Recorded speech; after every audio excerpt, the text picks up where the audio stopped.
Right, welcome back to yet another unboxing video of BikeBrewers.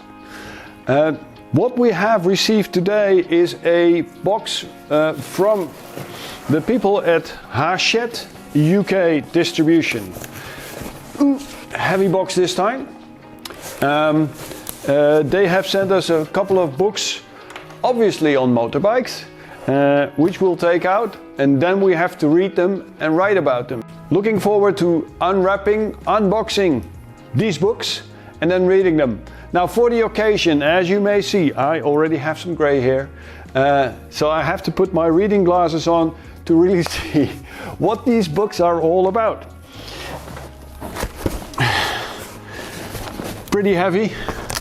Now I've learned the hard way on how to unwrap or unbox, unwrap box, unpack, whatever. It all starts with the U. Here we go.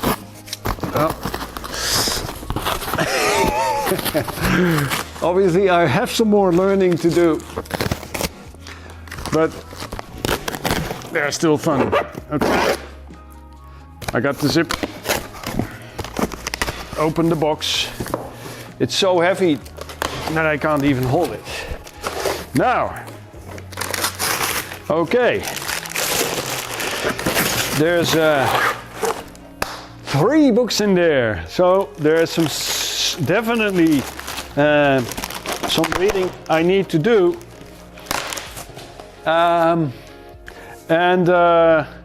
whoa, this is very nice. This is the complete book on Moto Guzzi, every model since 1921. Now I think I have to call in the help of a friend to give me a first impression on these books. But let's first take the plastic off and show you its beautiful printed book. It is written by the famous Ian Fallon, a guy who's written numerous books on bikes, all sorts of brands. I really like the way he writes the story, and he gives the full story on the history. Now, everybody who is a Guzzi lover must know this gate. This is the famous gate to the factory. It gives all the models from the beginning. Yeah, yes, the well-known models for the California expansion under the Tommaso. Now, where is it again? Let me flip through it quickly.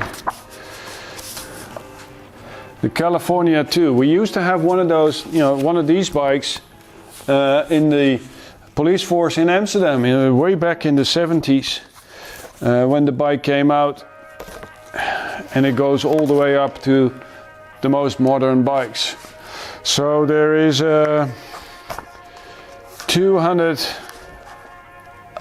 nearly 270 pages, 270 pages in this book that we have to read on Moto Guzzi. So I look forward to reading that.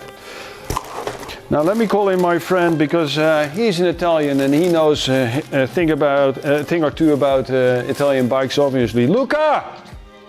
Again, I've called in the help of my friend Luca, a well-known collectioner of very special bikes. And as you can hear from his first name, he is of Italian descent. Now Luca, I've received a couple of books. As you can see, this is the Moto Guzzi book.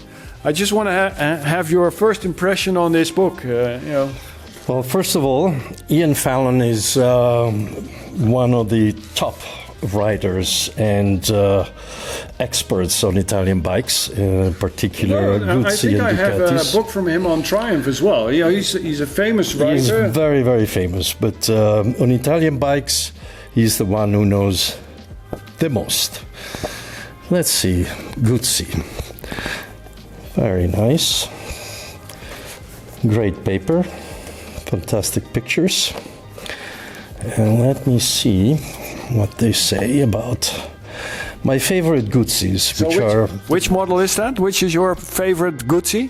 My favorite Guzzis are the ones from the 70s. The 750 Sport and the 850 Le Mans. Le Mans. And in particular, the first series of the Le Mans. Here it is. Well, this is a Le Mans 2. Here it is. Can you show the page in the camera? In all of its glory. So why is the Le Mans your favorite?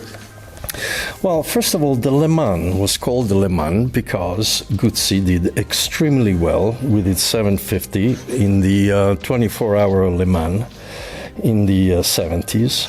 And then to celebrate its results, made the 850 Le Mans. Okay, so it was an endurance. It came from the endurance races, and that must mean that the bike is extremely reliable. They are extremely reliable. It's practically impossible to break them. You have to do your best. And yeah, here we go. The 750s are right here. Very nice book. There's a yellow one. Maybe you can show the yellow one. You don't see that color very often. Yeah, that's a V7. I don't think is a I don't think is actually a standard color, but because I've never seen it. I've seen them in white, and I've seen them in black, and in red. But really very nice. Let's see if they have. Here are the sports. This is the famous Sport with a red frame. That's the probably most valuable Guzzi you can find. And now, were Guzzi more on? Because I see a couple of dirt bikes here. Were they bigger on endurance racing and street racing? Is that where they got their fame? Because there's a movie I have, very old video, and an Italian video. It's I think it's Engaged with Death or something like that. How would you say that in Italian? Fidanzata con el morte or something? I fidanzati della morte. That's the name of the movie. Yes. And in that movie you see guys racing from one city to another. It's an endurance race, which I think is for like 24 hours from one city to another. Yes. That's the race that they would go all the way to the south of Italy and back. So from the factory all the way to the south and then back again?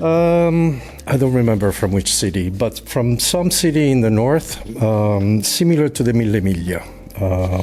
Basically the same way.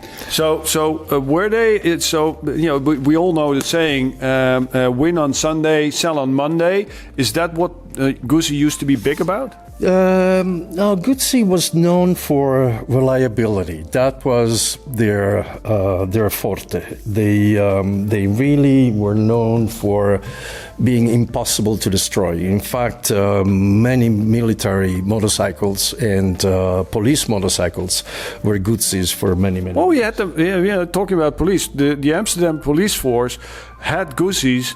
In the 70s and early 80s. Indeed, they had the 700 bike, the V7, which was made in police version, and then later on they made the thousands and all the derivatives of that. But they all share the same layout. The engine with the V like that. That has actually never changed. But you see that same with Indian. You see that same with Harley Davidson. The engines on the inside will probably change. The technique will be up to date. Well, the materials, and of course, they kept improving, but the general engineering of the engines has remained basically the same. Okay. Today they have usually two valves. Instead of two valves, they have four valves per cylinder, and they're the much better alloys and much better materials. But the system is the same. Okay. Now, sticking to Italian, we have something which is I don't know how reliable they are, but that's. I started off when I was a very young kid. My father had one of these, the Vespas. Now, I think we all have a sort of love affair, maybe a love-hate relationship with Vespa. I don't know, but I remember my dad had one, the two-stroke, and I was like 13, 14 years old, early 70s, and I used to nick the bike and just ride around the neighborhood. I don't know what is your experience as being an Italian with Vespa? Well, when I was 16, I was not really allowed to have motorcycles. So the compromise was to have a Vespa. And what engine was it then? It was a 125 Same as my dad. GT. I'm looking for it. Should be somewhere here. This is the Primavera. This is sort of from the age that we were naughty boys, isn't it? Oh, we 65, did 75. some crazy things with the Vespa. Let's see, 125. Well, basically was just like the rally. Can you show us? This is the. This is the rally with electronic ignition. Okay. But the 125s were the most common because 16-year-olds would get it in lieu of having a motorcycle. So they were really mass-produced. Now, who wrote this book? It's not Ian Fallon. Valerio Boni and Stefano Cordara. So they sound pretty Italian. So I guess they know their stuff. Yes, yeah, beautiful. So what is your first impression on this book? Seems to be very thorough. It includes record race Vespas, because there used to be significant competitions for Vespas and or Lambrettas, and it was in particular what they were trying to do was to break speed records, and so you would have Vespas like this that don't really look like much of a Vespa, but the chassis and the engine were of regular Vespas. Nice. So we go from Italy. Oh, let's see. This is a good friend of mine. Okay, tell me. His name is Ilario, and he travels the world with a Vespa. Here he is. Looks like he's in the middle of the United States. Yeah. Looks like it's in the desert in the United States. Absolutely. So is that that bike he uses to ride around the world on? He still does. I think right now he may be somewhere in North Africa. He traveled all the way to South Africa via. He flew there, but then he came back up through Africa and then went over into the Middle East and then back up to North Africa. And I think there's a picture of him with the Pope. That's somebody else. That is somebody else. So it's not him, but it is the Pope. That is definitely the Pope. And the funny thing about this guy is that he was actually here, and the way he finances his trips is by selling T-shirts. So he sells T-shirts online and he finances his trips around the world. What we'll do is we'll put some links to his T-shirts online. We'll put some pictures of the guy, and if you like what he does, I'd say buy his T-shirt. Let's give him a hand on. I always like when people just go their own way and just do what their passion tells them to do and travel the world to unknown places. And his site is Vespanda.com, and his name is Ilario Lavarra. Okay, so we'll put the name in the screen when we do the video. So now, as he was in the States, that's a little step forward to the last book we've received from our friends in the UK, which is a book on 120 years of America's. If you hold it, then I'll unwrap it. 120 years of America's first motorcycle company. Now, we all know that there's two motorcycle companies who've been fighting with each other ever since the beginning. Either side has big fans for life, I guess. I tend a little bit more towards Indian rather than Harley Davidson. What is your preference? Okay, there's if I look around me, I don't see either of those two brands here. So I actually, if I lived in the United States in a totally flat part of the U.S., I would probably have a Harley, but rather than an Indian. Well, the real Indian doesn't exist anymore. They are making them again. It's essentially a totally new company. They're owned by Polaris, right? Yes, and they're fine bikes. But to me, Harley has the heritage. It's been the same company over the years, and so if I had to go for one, I would go with the one with the, more genuine heritage in it. Okay, so would you rather have a vintage bike than a new bike? So definitely vintage. Okay, so you're more the Harley guy. So this book.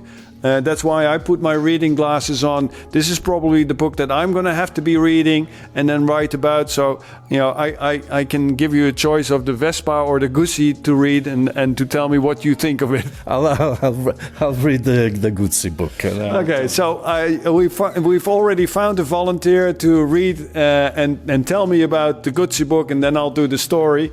Okay, so but still, I think even though Luca may not be a big fan of the Indian, I think what I've seen so far in the book, it's really nice. Beautiful, and the pictures are fantastic. This is an interesting. Yeah, look at this.